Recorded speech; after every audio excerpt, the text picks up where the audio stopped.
والصلاة والسلام على أشرف الأنبياء والمرسلين وعلى آله وصحبه أجمعين.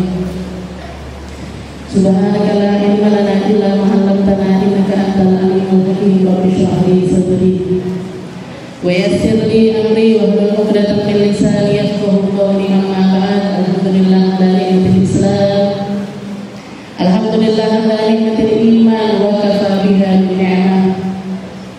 Allahumma barik lana fi Rajab wa Sya'ban wa ballighna Ramadan wa ballighna Ramadan wa ballighna Ramadan wa a'inna 'ala siyam wal qiyam wa qira'atil Qur'an wa qanni'na bil yasir minan amal.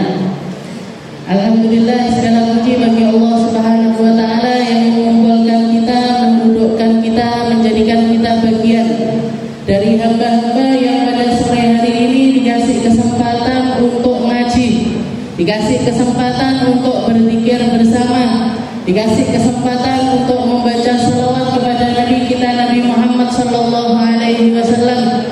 Terlebih lagi kita ada di hari yang mulia serta bulan yang mulia, yaitu bulan Rajabnya Allah Subhanahu wa taala, di mana di dalamnya ada satu kejadian peringatan yang setiap tahunnya kita peringati, yaitu tentang sebuah perjalanan yang Allah Ta'ala hanya berikan kepada Nabi Muhammad sallallahu alaihi wasallam. Sebuah perjalanan yang sangat mulia, yang penuh dengan berkah dari Allah Ta'ala. Sebuah perjalanan yang hanya Allah Ta'ala berikan satu-satunya, awal akhir hanya untuk Nabi, yaitu perjalanan yang kita kenal dengan nama Isra wal Mi'raj. Isra, di mana Nabi Muhammad berjalan di malam hari dari Masjidil Haram menuju Masjidil Aqsa yang ada di Palestina. Setelah itu dari Palestina Nabi Muhammad melanjutkan untuk Mi'raj, yaitu naik sampai ke Sidratul Muntaha, tempat yang tidak ada satupun makhluk pernah mencapainya, hanya Nabi kita Nabi Muhammad sallallahu alaihi wasallam. Bahkan Jibril yang pada malam itu berlaku sebagai guide-nya Nabi atau penuntunnya Nabi yang bawa Nabi Muhammad. Malaikat Jibril hanya berhenti di satu tempat sambil mengatakan, "Irfa anta ya Muhammad." Naiklah kamu wahai Muhammad, saya hanya mampu mengantarmu sampai tempat ini, karena kalau aku naik selangkah lagi ke atas, lebih atas lagi, niscaya badanku akan terbakar habis karena tidak kuat dengan tempat yang akan kita pijak. Nabi Muhammad satu-satunya manusia yang dimampukan sama Allah. Beliau satu-satunya manusia yang dikasih kesempatan tersebut, dan ketika Nabi berangkat naik ke tempat tersebut pun Allah Ta'ala tidak memberi syarat apapun.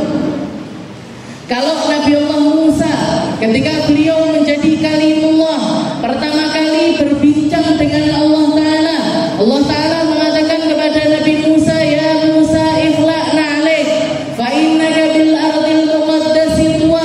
Wahai Musa, lepaskan sandalmu karena kamu berada di satu tempat yang disucikan oleh Allah Ta'ala untuk mendapatkan sebuah kemuliaan, yaitu berbicara langsung dengan Allah Subhanahu wa ta'ala.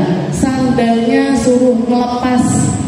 Tapi Nabi Muhammad ketika naik pada saat itu, sak sandalnya, sak jubahnya, sak sorbannya, sak imamahnya. Mungkin kalau beliau ngantongin uang harta itu juga ikut naik. Semua yang ada pada diri Nabi Muhammad tidak satu pun dilucuti untuk menghadap kepada Allah Subhanahu wa ta'ala.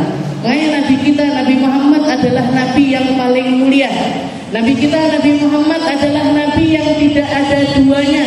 Berbangga kita jadi umatnya Nabi, senang kita jadi umatnya Nabi, syukur kita jadi umatnya Nabi. Maka tugas kita setelah itu hanya tinggal mengikuti apapun yang Nabi Muhammad perintahkan dan menjauhi apapun yang Nabi Muhammad larangkan.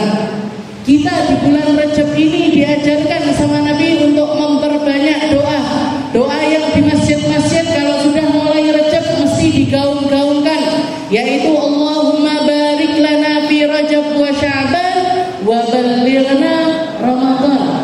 Ya Allah sampaikan, ya Allah berkahkan Rejab kami, berkahkan Sya'ban kami, dan sampaikan kami untuk bisa masuk bulan Ramadan.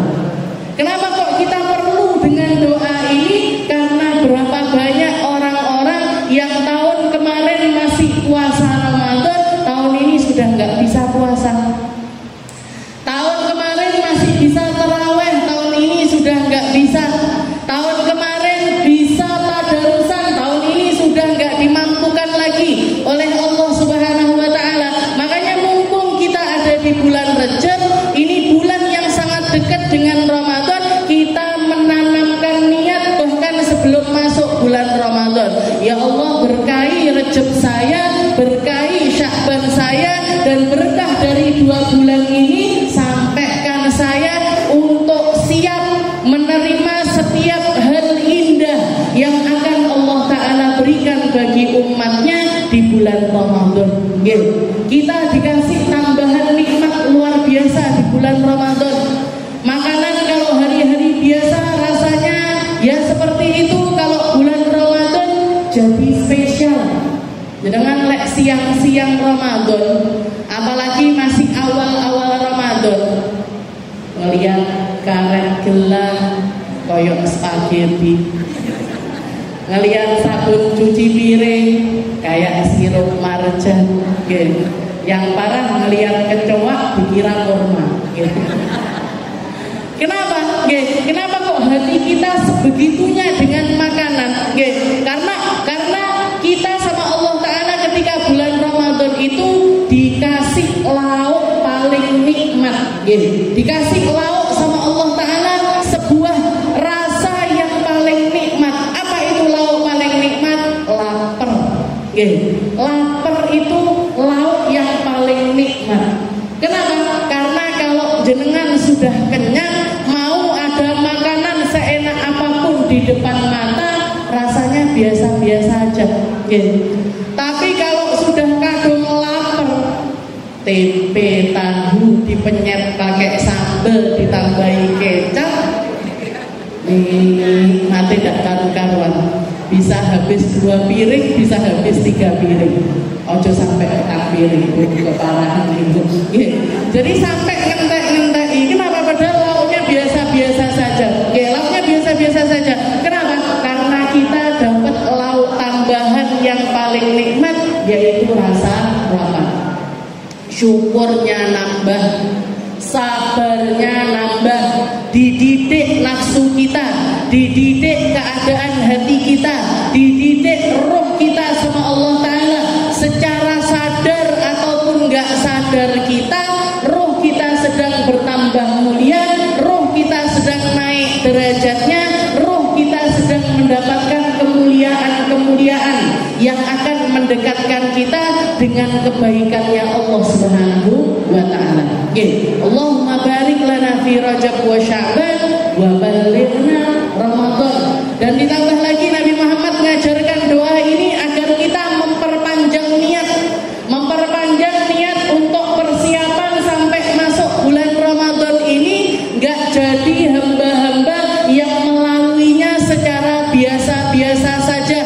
Karena orang-orang yang masuk Ramadan biasa-biasa saja, awal-awal tok semangatnya, tengah sudah bingung nyari sandaran, akhir-akhir sudah bingung dengan keadaan dirinya masing-masing. Lagu kuanyar sing endi, yang kuku bodoh gawe jilbab endi, brose opo, gelange sing piye, sepatune sing apa, merek apa, harga berapa, hidup sama hal-hal yang semacam itu. Kenapa? Karena nggak persiapan, Bu. Makanya doa ini doa dari Nabi. Allahumma barik lana fi Rajab wa Sya'ban wa balighna Ramadan.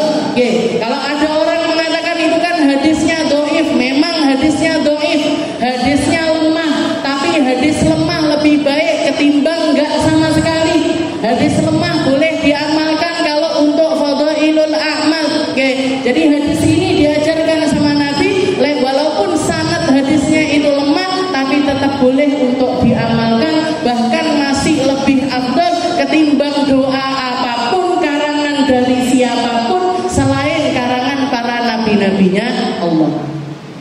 Setelah itu para ulama-ulama kita nambahi dari doa tersebut ditambah dengan kalimat wa a'inna 'alas siyami wal qiyam wa qiraatil Qur'an wa qanni'na bil yasiri minal manam. Gimana caranya berkahkan Rajab sama Sya'ban ini? Gimana biar kedua bulan ini optimal keberkahannya? Gimana biar 2 bulan ini benar-benar menjadi pijakan kita untuk menyempurnakan ibadah Ramadan kita? Dikasih tips sama para ulama, dikasih kuncinya sama para ulama, tambahi tentang 4 hal.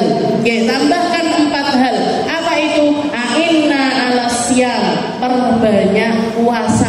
Oke, perbanyak puasa bulan Rajab sama Sya'ban. Minimal ambil porsi puasa dari 2 bulan ini. Oke, bulan apa? Kalau Rajab, oke, para ulama menganjurkan untuk gandengkan 3 hari selama bulan Rajab. Kalau bisa Kamis, Jumat, Sabtu. Ada sebagian ulama, ada riwayat hadis di dalam kitab Kanzun Najah dikatakan barang siapa yang puasa Kamis, Jumat, Sabtu di bulan-bulan haram, dan Rajab ini termasuk bulan haram, pahalanya kayak puasa 70 tahun. 3 hari tapi setara dengan orang yang berpuasa 70 tahun. Umurnya kita belum tentu nyampe 70 tahun. Tapi kalau kita puasa 3 hari berturut-turut di bulan Rajab, maka setara dengan pahala puasa 70 tahun. Oke, jadi sempatkan untuk puasa. Kalau yang biasa Senin Kemis dijalankan.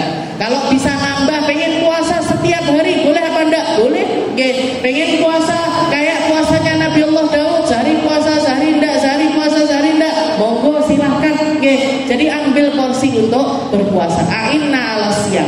Kalau jenengan latihan puasa dari Rajab sama Sya'ban, insya Allah hari pertama Ramadan tidak ada yang namanya drama lemes-lemesan.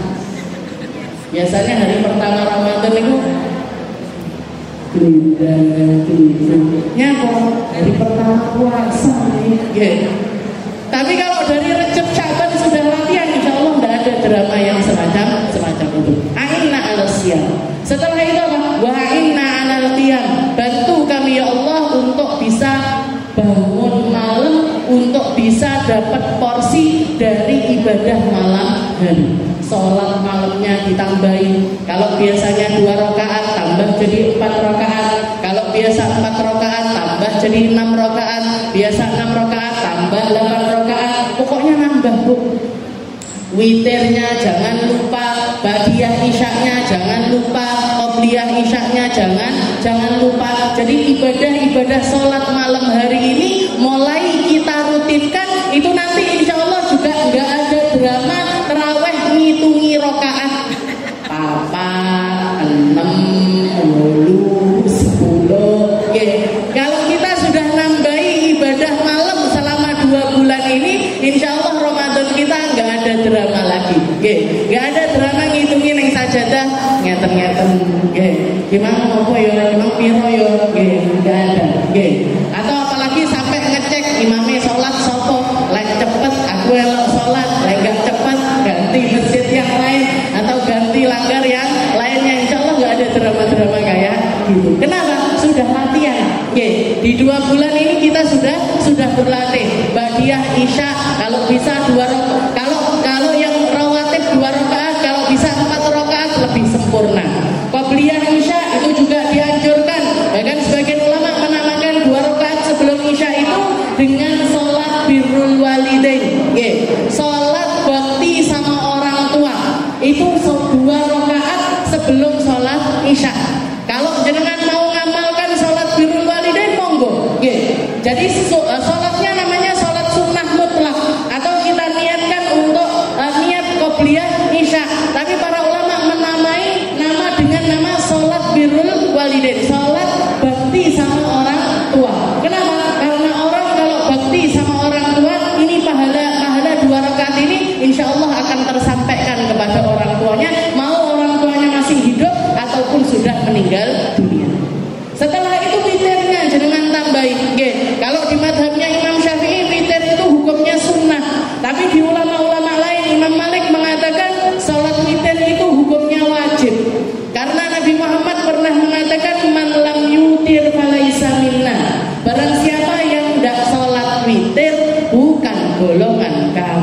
Nggih, bukan golongan kami maksudnya Pak, bukan golongannya Nabi Muhammad sallallahu alaihi wasallam. Nggih. Salat witir berapa rakaat? Minimal 1 rakaat. Minimalnya witir itu 1 rakaat. Tapi makruh kalau diterus-teruskan 1 rakaat. Nggih. Jadi 1 rakaat itu minimalnya witir. Tapi lek witire 1 rakaat terus niki nemen Bu medite. Nggih. Mosok witir mek 1 rakaat. Nggih. Ya memang witir itu ganjil, tapi makruh kalau terus-terusan 1 rakaat. Kalau mau nambahi berapa? 3 rakaat. Ini paling sempurna. Dan para ulama mengatakan Nabi Muhammad itu kalau sholat witir 3 rakaat terakhirnya itu suratnya mesti sama. Rakaat pertamanya baca Sabbihis, rakaat keduanya baca Al-Kafirun, rakaat ketiganya Al-Ikhlas, Al-Falaq, An-Nas. Oke, jadi 3 rakaat terakhirnya Nabi itu selalu semacam ini. Makanya kalau Ramadan ikut sholat witir, suratnya sholat witir itu mesti tetap. Kenapa? Karena ini memang warid Nabi Muhammad sholat witir kadang 3 rakaat, kadang 5 rakaat, kadang 7 rakaat, kadang 9 rakaat, maksimalnya witir 11 rakaat. Tapi yang pasti 3 rakaat terakhirnya Nabi itu mesti suratnya 3 ini tadi. Sabbihis, Al-Kafirun, rakaat ketiganya 3 surat, Al-Ikhlas, An-Nas, Al-Falaq. Oke, Al-Ikhlas, An-Nas, Al-Falaq. Surat langganane jenengan gitu. Al-Ikhlas, An-Nas sama Al-Falaq. Jadi niku witirnya ditambahi. Oke, witirnya ditambahi.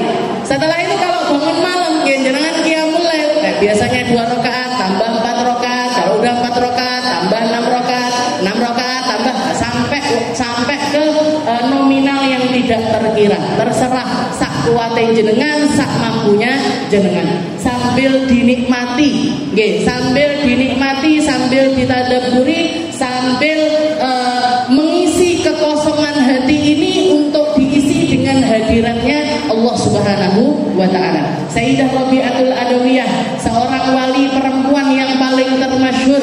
Dikatakan beliau mengatakan saya itu selama 40 tahun hidup saya tidak ada sesuatu yang paling bikin saya sumpah kecuali tuluul fajr, kecuali datangnya azan subuh. Kenapa wahai Rabi'ah? Karena pada waktu itu terputus haliyahku bermesra-mesraan dengan Allah Subhanahu wa taala. Tapi dengan mujahadah yang luar biasa Bu. Sayyidah Rabi'atul Adawiyah itu sepanjang malam beliau sholat malamnya 1000 rakaat. Orang sholat 1000 rakaat niku nggak usah jenengan bayangkan, dirasa nih. Carane ngerasa nih gimana? Nanti malam bangun sholat 2 rakaat, salam sholat lagi, salam sholat lagi, salam sholat lagi, sak keseli. Niku baru kita bisa merasakan seperti apa rasa yang dirasakan oleh Sayyidah Rabi'atul Adawiyah. Tapi mujahadahnya lama. Dikatakan waktu awal-awal beliau berproses untuk bisa menikmati bangun malam. Kalau sudah mulai ngantuk, beliau naik ke atas atap, naik ke atas rooftop. Kalau orang Indonesia kan atapnya gentengnya ngeten. Kalau di luar sana kan gentengnya rata semacam ini. Jadi biasanya buat jemur-jemuran. Nah, naik ke atas, setelah itu jalan di pinggiran. Ngantuk jalan di pinggiran. Tambah ngantuk tambah minggir. Tambah ngantuk tambah minggir. Akhirnya apa yang terlintas? Gila, tangga tambah minggir, tambah minggir, tambah minggir. Lek ndak rumah sakit dan kuburan. Kalau nggak berangkat ke rumah sakit ya ke kuburan. Akhirnya hilang ngantuknya. Sholat lagi, hilang gitu nanti gitu lagi, naik lagi, ngantuk lagi, naik lagi, hilang, sholat lagi, terus seperti itu selama 20 tahun beliau berproses untuk melawan dirinya jadi beliau berusaha untuk menjadi seseorang yang tidur itu dia yang punya kuasa, bukan dikuasai oleh tidur yang nurut sama dirinya, bukan dirinya yang nurut sama tidur. Kalau kita kan nurut sama tidur, iya. Ngaji ngantuk, dijak dolan nggak kira ngantuk jenengan. Lagi tahlilan ngantuk, lagi tahlilan ngantuk, jajal tahlilan sama berdiri, nggak kira ngantuk. Jadi itu yang ingin dilawan sama Sayyidah Rabi'atul Adawiyah untuk tidak diperbudak sama yang namanya itu ainal siyam wal qiyam. Setelah itu napa? Ainal siyam wal qiyam wa qiraatil Quran, baca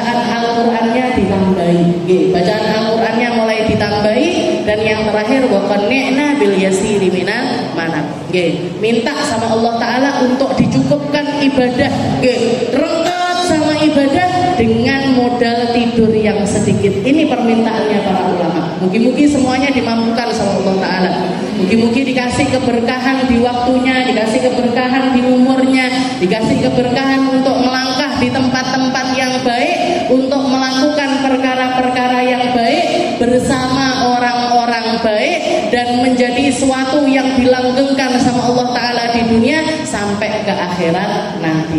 Oke, kita lanjutkan pembahasan kita di dalam surat An-Nur ila qaulillah ta'ala. Qala Allah ta'ala fi kitabihil aziz, a'udzu billahi minasy syaithanir rajim, wal yasta'fifil ladzina la yajiduna nikahan hatta yughniyahumullahu min fadlih walladzina yabtaghuna alkitaba mimma malakat aymanukum fakatibuhum in aradtum fihim khaira. Oke, ini ayat yang ke-33. Kita sudah menyelesaikan ayat yang ke-32. Eling napa mboten jenengan? Nggih. Ayat ke-32-nya kita bahas tentang anjuran pernikahan dan juga anjuran untuk nyarikan pasangan orang-orang yang jomblo. Nggih. Orang-orang yang single, orang-orang yang enggak punya pasangan, nggih. Anjuran bagi kita semuanya untuk nyarikan pasangan kepada mereka. Nggih. Jadi ini tugasnya semua orang. Kalau kelihatan ada anak jomblo, nggih, anak sudah masuk usia nikah tapi nggih, jangan anak umur 9 tahun ditawani rabi, mau nikah apa enggak, jangan. Nggih. Jadi anjuran perintah dari Allah taala untuk kita menikahkan mereka-mereka yang tidak punya pasangan. Wa ankihul ayyama minkum was-solihina min ibadikum wa imanikum. Jadi nyarikan pasangan ini tugasnya semua orang. Nggih. Cuman nanti perbedaannya, kalau yang single ini adalah mereka-mereka yang belum pernah menikah, nggih. Maka kalau anak perempuan cukup isyarat diamnya mereka sebagai tanda kalau mereka ini mau untuk menikah, mau untuk dicarikan pasangan. Tapi kalau mereka-mereka yang sudah pernah berumah tangga, entah perpisahan itu karena perceraian atau perpisahan karena ditinggal wafat suaminya, maka mereka harus mengatakan iya baru boleh dicarikan pasangan. Nah, ini perbedaannya. Kalau yang masih single-single, jomblo-jomblo, belum pernah sama sekali menikah, meneng tok, apalagi ditambahi senyum-senyum, berarti gelem, berarti mau.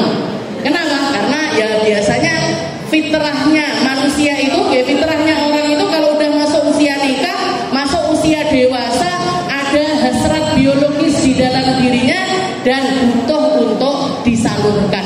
Dan satu-satunya jalur penyaluran hasrat biologis yang diperbolehkan oleh Allah Ta'ala hanya lewat jalur pernikahan. Gak ada jalan lain, Bu. Gak ada jalan lain untuk melampiaskan hasrat tersebut kecuali dengan menikah. Nanti tinggal nimbang-nimbang, tinggal nimbang-nimbang calonnya siapa, jodohnya sama orang yang bagaimana, cocok apa tidak. Kalau cocok jadi jodohnya alhamdulillah, kalau tidak cocok jangan baper-baperan. Makanya pesan saya, kalau jenengan punya anak perempuan, kalau jenengan punya anak perempuan, apalagi sudah mulai masuk usia pernikahan, harus siap untuk menerima lamaran dan harus siap untuk menolak lamaran dengan baik. Jadi nerima dengan baik, nolaknya juga harus dengan baik. Kalau jenengan punya anak laki-laki, harus siap meminang dan harus siap untuk ditolak pinangannya. Jangan baper, Bu. Nanti ndak jadi, ndak gathuk, gah aku konconan karo kuwi.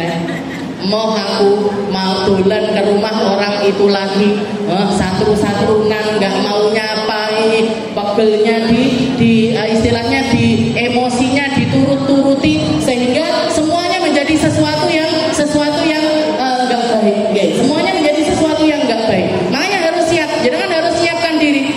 Kalau saya kayaknya masih jauh, anak aja belum punya.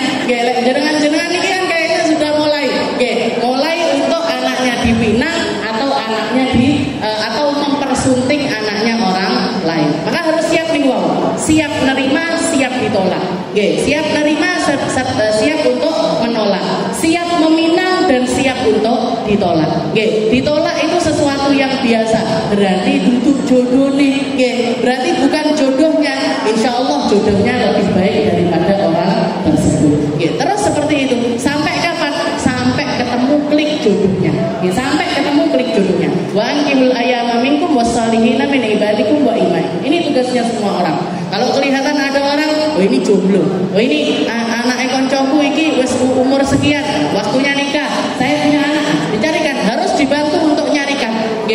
Kalau anak-anak sekarang nyari-nyari sendiri, nyari-nyari sendiri gimana? Tidak apa-apa. Misalkan mereka nyari-nyari sendiri, tetap kontrol filternya ada pada jenengan. Tetap kontrol serta filternya harus jenengan yang kontrol. Kalau misalkan calonnya ini tadi nggak sesuai dan kriteria agamanya, misalkan jenengan nggak sesuai, nah diajak ngobrol baik-baik. Nah, anaknya kok gini, jajal didelok dhisik, coba dilihat lebih jauh lagi, coba diteliti lebih jauh lagi.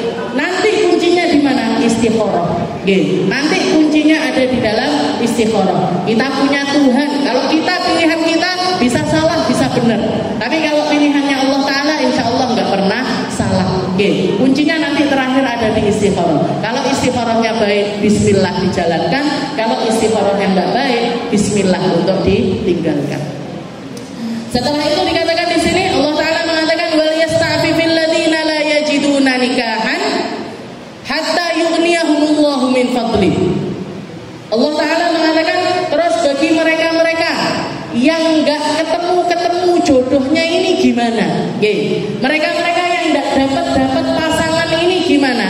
Wal yasta'fifil ladzina la yajiduna nikahan. Hendaknya mereka menjaga diri, hendaknya mereka mengusahakan untuk tetap jadi orang-orang yang mulia, harus tetap dijaga iffahnya, harus tetap dijaga keadaan dirinya agar selalu tetap dalam keadaan mulia.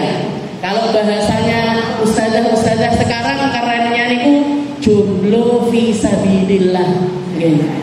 Jomblo fisabilillah. Jomblo nggak punya pasangan, tapi singlenya dia untuk berproses tambah baik di mata Allah Subhanahu wa Ta'ala. Ini namanya jomblo fisabilillah. Wal yasta'fif, katanya Allah Ta'ala, hendaknya kamu untuk menjaga dirimu. Liyasluk sabilal iffah. Jaga diri ini gimana caranya? Jaga diri ini gimana caranya? Batasi keadaan, batasi hubungan agar tetap menjadi orang yang mulia. Sayyidah Khadijah, Sayyidah Khadijah niku istri Nabi Muhammad SAW.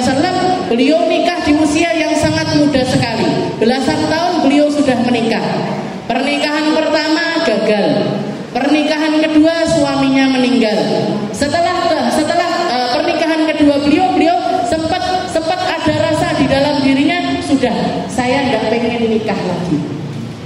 Sudah selesai. Saya sudah punya anak dari dua pernikahan ini, saya nggak pengen nikah lagi. Jadi sampai ke tingkat katakan lamaran banyak berdatangan kepada Sayyidah Khadijah, karena Sayyidah Khadijah ini sudahlah cantik, akhlaknya luar biasa, kaya raya, banyak laki-laki yang pengen meminang beliau ditolak semuanya. Ditolak semuanya tapi dengan cara yang baik. Sampai terkenal di kalangan orang-orang Arab, Sayyidah Khadijah ini punya julukan Al-Afifah, perempuan yang mahal. Perempuan mahal ini seperti apa? Perempuan mahal ini yang gak kebeli, Bu. Kalau kebeli itu berarti masih murah. Dibeli harga 1M murah, harga 2M murah, harga 100 juta apalagi murah banget. Jadi perempuan Al-Afifah itu namanya perempuan yang mahal.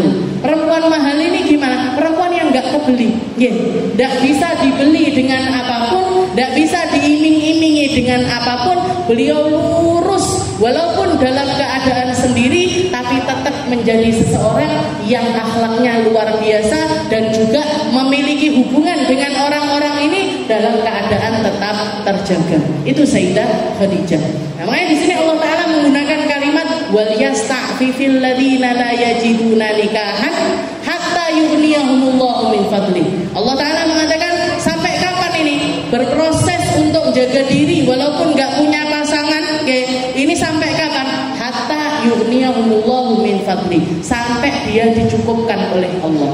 Sampai dia dicukupkan oleh Allah. Karena mau nggak mau nikah ini butuh modal. Makanya para ulama mendefinisikan nikah ini ada 4 hukumnya. Ada kalanya wajib, ada kalanya sunnah, ada kalanya makruh, ada kalanya haram bahkan. Nikah ini enggak di awal di ayat yang sebelumnya Allah Ta'ala nyuruh, memerintahkan.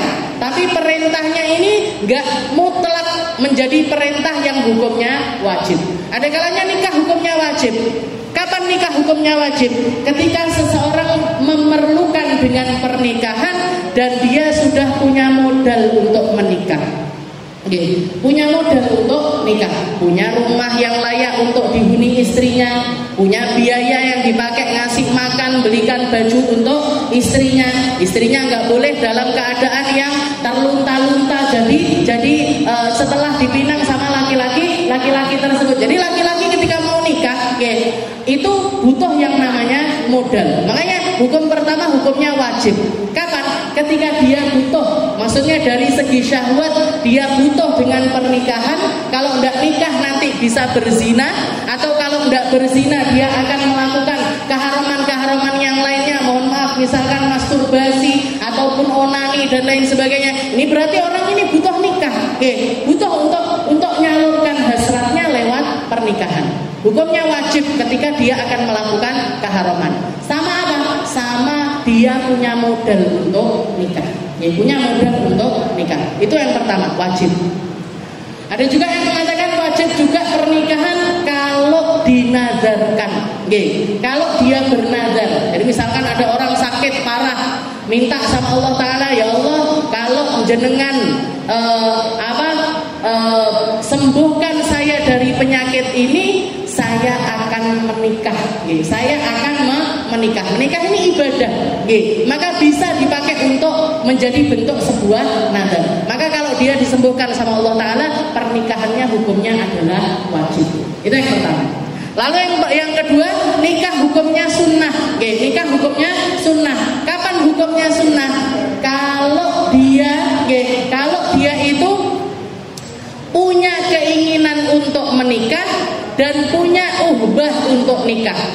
Mirip seperti yang pertama, cuman bedanya kalau yang sunnah ini dia menikah ataupun enggak menikah tetap bisa menjaga diri dari keharaman. Jadi kalaupun nggak menikah, dia ya tidak melakukan zina, ya tidak melakukan keharaman yang lainnya, enggak. Dia bisa menjaga diri, kontrol nafsunya dia bisa. Tapi dan dia punya modal untuk nikah, maka pernikahan bagi orang tersebut hukumnya adalah sunnah. Kalau dia nikah lebih baik lagi. Kalau nikah lebih baik lagi. Itu yang kedua. Yang ketiga, makruh. Makruh hukumnya menikah. Kapan makruh nikah? Kalau tidak punya salah satu dari dua hal ini. Tidak punya hasrat di dalam pernikahan, tidak pengen nikah, dan dia nggak akan melakukan keharaman dengan pernikahan tersebut, tapi punya modal. Dikatakan orang ini makruh nikah. Kenapa? Karena kalau dia menikah akan menyakiti pasangannya. Jadi misalkan ini penyakitnya orang sekarang kan renong-renong dia. Laki-laki nggak berhasrat sama perempuan. Laki-laki yang nggak berhasrat sama perempuan, atau perempuan nggak berhasrat sama laki-laki, tapi punya modal untuk nikah. Dia nikah, dia menikah. Hukum pernikahannya apa? Makruh. Kenapa? Karena dia berpotensi untuk menyakiti istrinya. Terus gimana Ustazah? Apa yang harus dilakukan kalau punya perasaan yang semacam itu? Disembuhkan dulu perasaannya. Jadi kalau laki-laki senang sama laki-laki, sakit nih. Apa yang harus dilakukan? Berobat, nanya sama ahlinya, datang ke psikolog, datang ke ustadz, datang ke orang-orang yang bisa menyembuhkan. Karena ini rasa yang salah. Masa uang lanang seneng karo uang lanang, atau perempuan suka sama perempuan suka sama perempuan. Dia sudah punya modal nikah, boleh enggak nikah? makruh. Kenapa? Karena ada yang butuh dibenahi dulu dari rasa hatinya, baru kalau sudah sembuh baru silahkan untuk menikah. Dibenak nesek bu, niki konslet namanya, konslet, laki suka sama laki, perempuan suka sama perempuan, konslet nih. Ada yang butuh dibenahi dari rasa orang tersebut. Nanti kalau sudah sembuh baru silahkan untuk menikah. Kalau nikah dalam keadaan yang semacam itu hukumnya makruh. Hukumnya makruh. Kenapa? Karena dia punya yang halal yaitu istrinya, tapi rasa hatinya ke orang lain dan orang lainnya ini sama jenisnya sama orang tersebut. Alhamdulillah min dzalik. Itu yang ketiga, makruh. Yang keempat hukumnya haram. Haram menikah kapan? Ketika dia adalah seseorang yang tidak mampu untuk menanggung atau melakukan kewajiban-kewajiban apapun yang hendaknya menjadi kewajiban yang harus dia lakukan. Kalau punya istri, orang punya istri, gak bisa sama hidupnya dengan mereka yang gak punya istri. Begitu juga dengan istri, sebelum sebelum menikah gak bisa sama hidupnya dengan ketika sebelum menikah. Apa kewajibannya perempuan sama laki-laki kalau sudah menikah? Begitu terjadi yang namanya ijab kabul, maka kita sebagai seorang istri harus sudah siap patuh 100% dengan yang namanya suami. Suaminya nyuruh gini dilakoni, suaminya melarang ini dilakoni. Nggak usah kesana, nggak usah dolan rono, nggak usah merene, nggak usah krono, harus dipatuhi. Kalau jenengan jadi istri tapi senengane ngenyang karo bojone, ngenyang kalau dalam hal-hal yang baik betul apa-apa bu, tapi kalau dalam hal-hal yang nggak baik, dalam hal-hal yang nggak baik, maka ini butuh dibenahi. Jadi orang ketika menikah, istri sebagai seorang istri, kewajiban utamanya seorang istri niku patuh sama suami. Setelah patuh dengan suami apa? Setelah patuh dengan suami, dia harus mau kemana-mana, mau pergi kemanapun harus ada SK. Apa SK? Surat SI, surat izin. Jadi harus ada surat izinnya. Mau ngaji di aja harus ngantongi izin bu. Jangan budal cuman gitu aja nggak boleh. Harus pamit sama suaminya. Yang punya suami, yang nggak punya suami nggak usah pamit bojone wong. Jadi harus ngantongin izin. Setiap ngaji Ustazah, setiap ngaji harus pamit. Pak, ya saya mau ngaji hari Senin. Ya saya mau ngaji hari Selasa. Ya saya mau ngaji hari Rebo. Ya ngaji hari Kamis. Ya ngaji hari Jumat. Ya setiap hari izin. Nggak boleh jenengan print, jenengan template di kulkas. Ya ini jadwal saya setiap hari. Nggak boleh. Harus pamit setiap hari. Izin. Harus siap izin kemana-mana. Lalu yang ketiga apa? Yang ketiga apa kewajibannya seorang istri? Nggak boleh puasa sunnah kecuali juga dengan izin suami. Jangan mau puasa, bahkan puasa wajib pun juga harus izin suami. Kecuali kalau misalkan kita masih punya qodok Ramadan, dan tinggal tersisa waktu sedikit sebelum masuk bulan Ramadan, bojone dipamiti, ya saya punya qodok tak puasa, engko wae. Ya mau puasa, engko wae. Ya mau puasa, engko wae. Sampai qodoknya 5 Ramadan tetap tidak diizinkan, maka tetap wajib puasa walaupun tidak dapat izin suami. Walaupun tidak dapat izin suami tetap wajib puasa. Kenapa? La ta'ata li makhluqin ala maksiatil khaliq. Kita boleh patuh sama makhluk. Suami kita termasuk makhluk. Sampai ke tahap apa? Sampai ke tahap tidak bermaksiat kepada Allah Subhanahu wa ta'ala. Kalau ada maksiatnya sama Allah Ta'ala, harus dipungkiri apapun yang menjadi perintah suami pada kita. Itu. Jadi kalau jenengan predikatnya masih seorang istri, ini harus menjadi kewajibannya jenengan, harus menjadi sesuatu yang ada pada diri jenengan. Mau kemana-mana pamit, mau kemana-mana izin, mau kemana-mana ngomong, mau ada hal apapun yang terjadi di rumah tangga kita, suami harus jadi penentu keputusan keputusan dari hal tersebut. Nggih, jenengan nyekolahkan anak, suaminya jenengan pengen nyekolahkan di sekolah A, jenengan pengen nyekolahkan di sekolah B. Mana yang diambil keputusannya? Keputusannya suami. Jenengan pengen mondokkan anak, suaminya nggak pengen mondokkan anak. Siapa yang jadi penentu di sini? Suaminya. Nggih, tetap kuncinya ada di suami. Kalau suami belum ngomong iya, maka tidak boleh dilakoni. Terus piye Ustazah, suami saya nggak ngebolehin anak saya mondok, padahal saya pengen mondokin, anaknya juga siap untuk mondok. Mondok itu sesuatu yang baik, perlu untuk diusahakan lebih. Kalaupun misalkan suami kekeh nggak mau mondokin anak, tapi kita tetap harus mengusahakan hal tersebut. Diusahakan. Kalau sampai mentok tetap nggak mau, ya sudah, disekolahkan di luar dengan pengawasan ekstra. Dengan pengawasan yang harus luar biasa. Jenengan tanteng suaminya, ya nggak apa-apa anak kita sekolah di luar, tapi jenengan loh ya yang tanggung jawab. Kalau anaknya laki-laki, jenengan harus memastikan dari rumah sampai ke sekolahan aman. Di sekolahan selama jam sekolah dia harus aman. Dari sekolah pulang ke rumah juga dia harus aman. HP-nya harus selalu dikontrol, yang dia lihat harus selalu dikontrol, yang didengerin juga harus dikontrol. Jenengan harus siap untuk mantau dia 24 jam. Oke, ini jenengan tantengkan ngoten insyaallah belibak niku. Oke, siapa yang mampu kayak gitu? Oke, makanya waktu sekarang, zaman sekarang anak sekolahan saya bisa katakan kalau anak ndak dipondokin niku nemen Bu. Oke. Mungkin anaknya jenengan anak baik, jenengan percaya sama anaknya, tapi kita nggak bisa percaya sama teman-temannya. Kita nggak bisa percaya sama guru-gurunya. Kita nggak bisa percaya sama satpam sekolahnya. Kita nggak bisa percaya sama tukang becak yang keliaran di sampingnya. Kita nggak bisa percaya sama bapak Grab, ojol, gojek yang seringkali ketemu sama dia. Anaknya mungkin bisa terjaga, tapi yang lain-lain ini tadi loh. Yang lain-lain ini tadi, apa kita mampu mengontrol hal itu semua pada diri kita? Kadung ndak di pondok nih pripun, ya sudah harus siap ekstra untuk mantau anak-anak tersebut. Karena kemaksiatan zaman sekarang itu nih masuk semuanya di sini.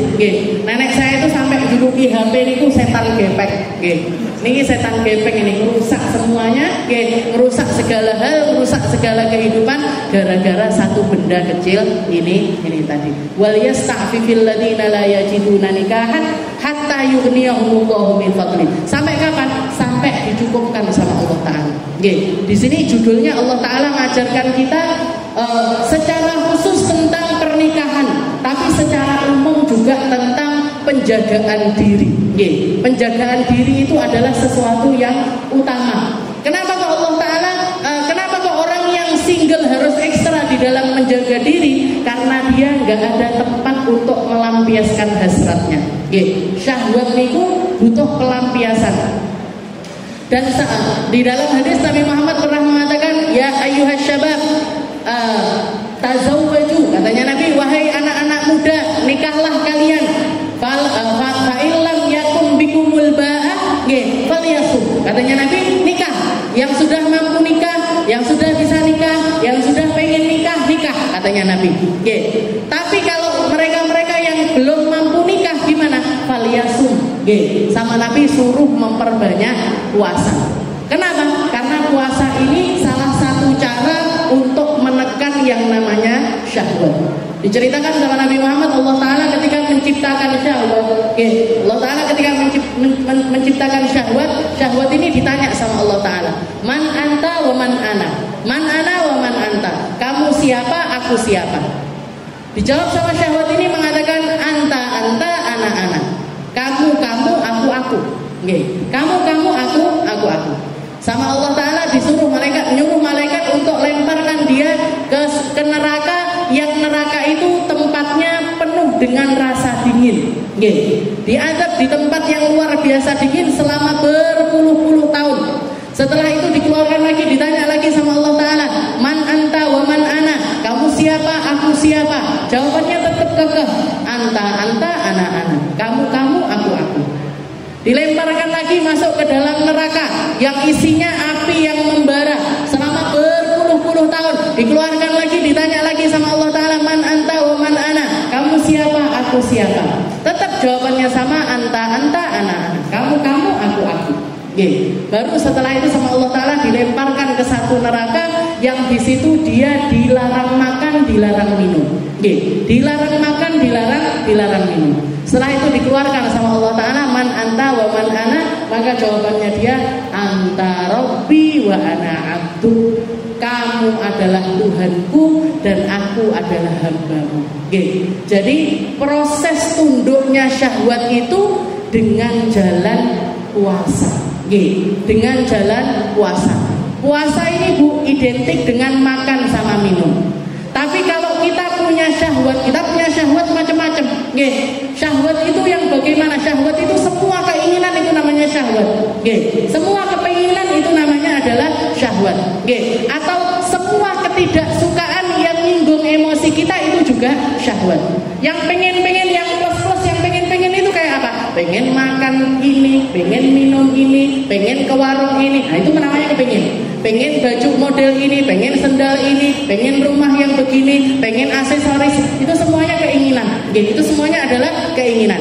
Atau juga syahwat juga termasuk ketidakinginan. Ketidakinginan untuk apa? Gak pengen diomongin orang, gak pengen disakitin orang, gak pengen dilokne orang, gak pengen diturunkan harga dirinya oleh orang, gak pengen dicela.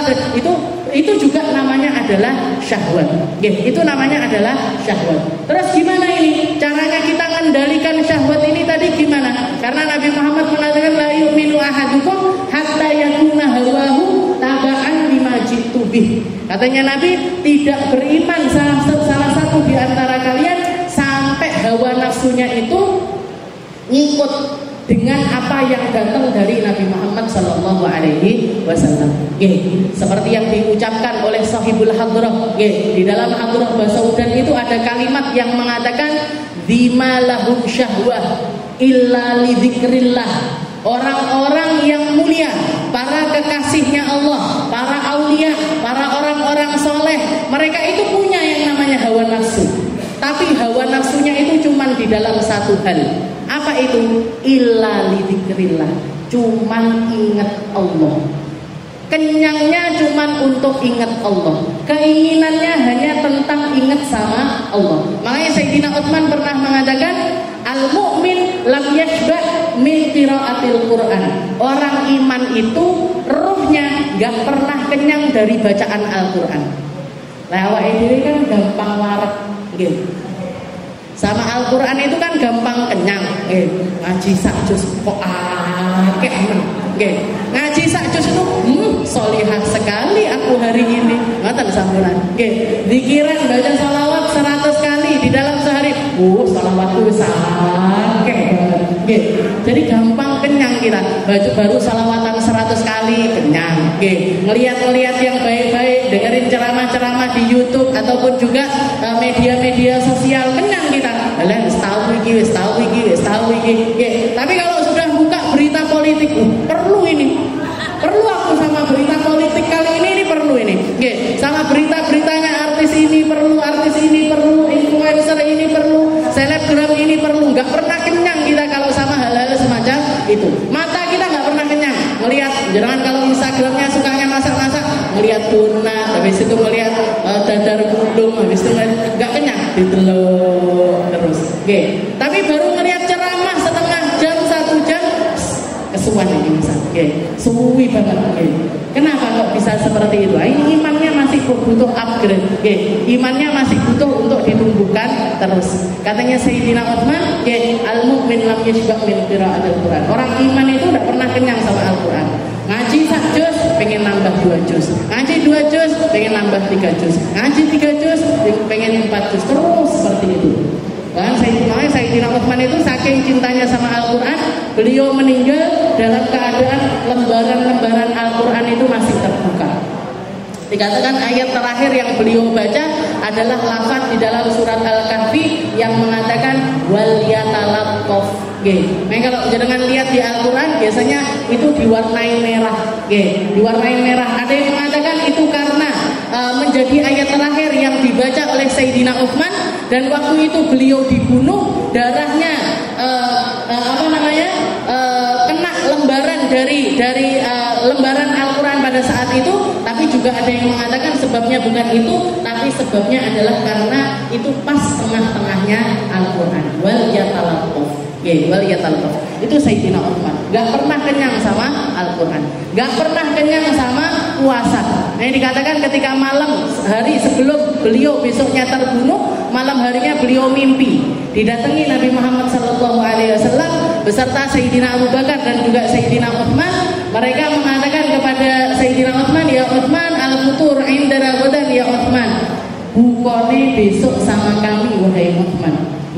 Sayyidina Utsman itu wafat H-1 sebelum beliau wafat, dimimpiin Nabi Sayyidina Abu Bakar, Sayyidina Utsman sambil mengatakan al-futur indana ghadan ya Utsman, bukone besok bareng-bareng sama kami wahai Utsman. Maka beliau puasa dan ternyata hari itu beliau meninggal dunia. Mungkin kita dapat kematian indah semacam ini. Mati dalam keadaan puasa, mati dalam keadaan ngaji, mati dalam keadaan berzikir, mati dalam keadaan sholat, mati dalam keadaan terus menjadi penuntut ilmu. Pokoknya jangan pas di sini jenengan meninggalnya, jangan pas di sini. Nanti saya takut, nanti saya takut. Walaupun sudah pernah kejadian hari 17 Agustus tahun kemarin itu teng Darussalam selesai ngaji, selesai pengajian nyanyi Indonesia Raya dan lain sebagainya, Ustazah Lia, istrinya Ustaz Niam, baru keluar dari ruangan, duduk pakai sepatu, tahu-tahu geletak dan langsung nggak ada, langsung meninggal dunia. Saya mikirnya gini, biasanya saya ngaji niku saya durasiku. Ini saya rekam ini, saya rekam niku mesti ada durasinya. Saya ngaji itu rata-rata durasinya 45 menit sampai 50, panjang-panjangnya 1 jam. Panjang-panjangnya 1 jam. Itu waktu hari itu saya ngeten kerenteknya. Tak pendekin aja lah, setengah jam aja ngajinya. Setengah jam tak. Niku misalkan saya ngajinya 1 jam, lebihnya tengah majelis. Meninggalnya di majelis. Jadi ditoto sama Allah Ta'ala dengan cara yang luar biasa indah. Tapi tetap takutnya sampai sekarang saya. Takutnya sampai sekarang. Mungkin panjang umur semuanya, panjang umur semuanya di dalam ketaatan sama Allah Ta'ala, meninggal baik, tapi jangan di majelis an-najah. Kecuali jangan pamit sama Bu Abid. Boten apa-apa sudah meninggal jangan konsultasi sendiri. Wa yasta'milul ladzina la yajiduna nikahan hatta yughniyahumullahu min fadlihi wal ladzina yabtaguna al-kitaba mimma malakat aymanukum fakatibuhum in 'alimtum fihim khaira. Ini lanjutannya adalah tentang perbudakan. Insyaallah kita lanjutkan di pertemuan yang